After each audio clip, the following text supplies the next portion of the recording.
مولانا ابراہیم سعید کے بیانات کے لیے ابراہیم سعید آفیشل کو سبسکرائب کریں۔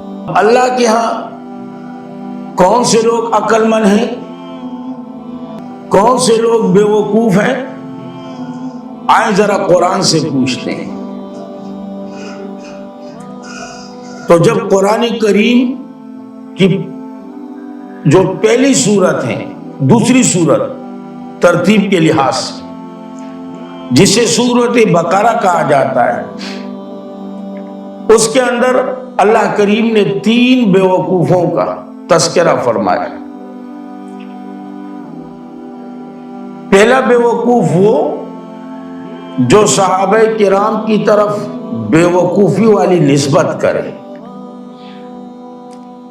جو صحابہ کرام کی طرف انگلیاں اٹھائے، جو صحابہ کرام پر اعتراض کرے، صحابہ کرام پر لعن طعن کرے، تو اللہ کریم نے فرمایا کہ اس سے بڑھ کر اور کوئی بیوقوف ہو ہی نہیں سکتا۔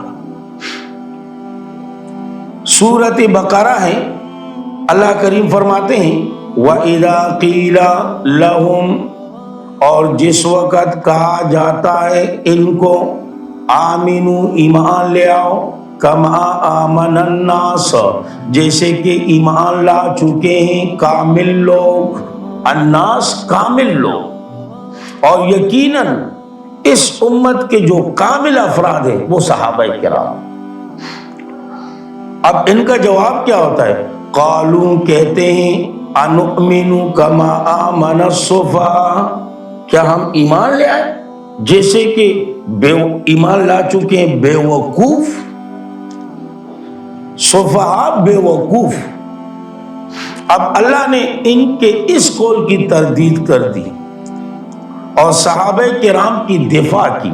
اللہ نے فرمایا الا انہم ہم السفہاء، الا حرف تنبیہ ہے، علماء کرام جانتے ہیں انہم، اور پھر اس کے بعد ہم السفہاء، کس قدر تاکیدات، الا انہم ہم السفہاء، خبردار یقیناً یہی تو ہے بے وقوف۔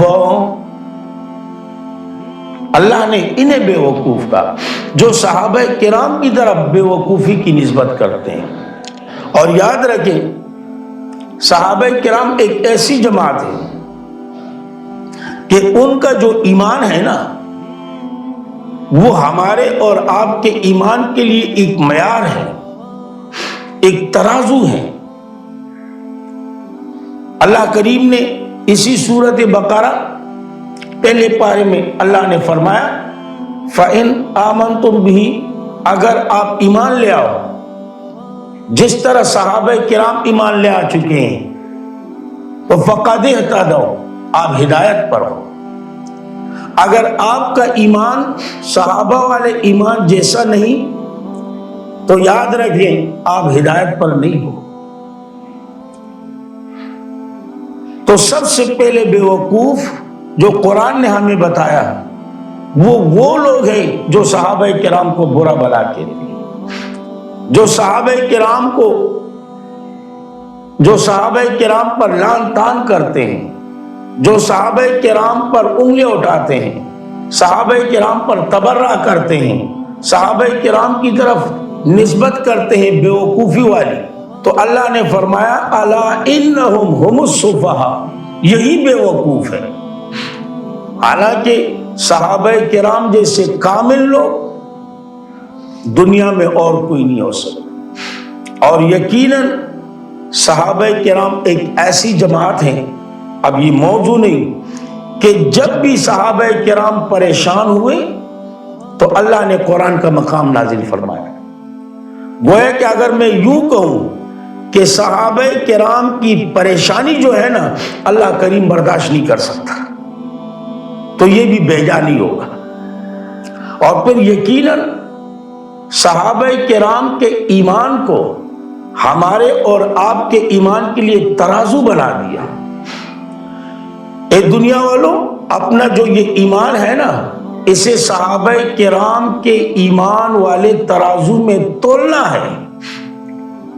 اور اگر یقیناً اس ترازو میں یہ ایمان برابر سرابر ہوا فقد اہتدوا، اور اگر اس ترازو میں یہ برابر نہ نکلا تو یاد رکھنا فقد اہتدوا والی راہ پر نہیں ہو۔ اور یقیناً صحابہ کرام وہ لوگ ہیں کہ جسے اللہ نے از خود چنا ہے محمد مصطفیٰ صلی اللہ علیہ وسلم کی صحبت کے لیے، محمد مصطفیٰ صلی اللہ علیہ وسلم کی جانثاری کے لیے اللہ نے از خود چنا ہے۔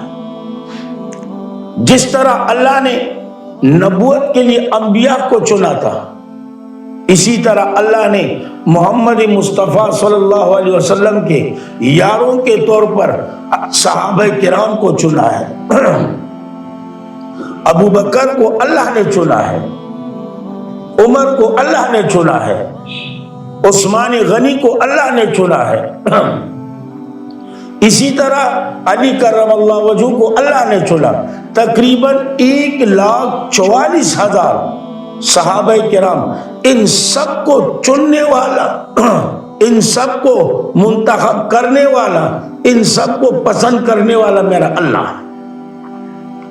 لہذا اس لیے تو اللہ نے فرمایا وَإِذَا قِيلَ لَهُمْ آمِنُوا كَمَا آمَنَ النَّاسِ، اور جب انہوں نے کہا کما آمن السفہاء، اللہ نے کس طرح صحابہ کرام کی دفاع کی کہ الا انہم ہم السفہاء، جو صحابہ کرام کو بیوقوف کہتے ہیں نا، ان سے بڑھ کر اور کوئی بیوقوف ہو ہی نہیں سکتے۔ اور یقیناً صحابہ کرام تو اللہ کے نبی کے عاشق تھے، اللہ کے نبی کے تابعدار تھے، اللہ کے نبی پر اپنا مال، اپنی جان، اپنا سب کچھ قربان کرنے والے تھے۔ اور آخر میں کیا فرمایا وَلَٰكِن لَا يَعْلَمُونَ، لیکن انہیں اپنی اس بیوقوفی کا پتہ ہی نہیں۔ یہ تو اپنے آپ کو بڑا عقل مند سمجھ رہا ہے، لیکن اللہ نے کہا عقل مند نہیں، بڑا بیوقوف ہے۔ اور اس کی بیوقوفی کی سب سے بڑی نشانی یہ ہے کہ یہ صحابہ کرام پر انگلیاں اٹھاتا ہے، صحابہ کرام پر اعتراض کرتا ہے، صحابہ کرام کی طرف بیوقوف والی نسبت کرتا ہے۔ اس سے بڑھ کر اور بیوقوف کیا ہوگا؟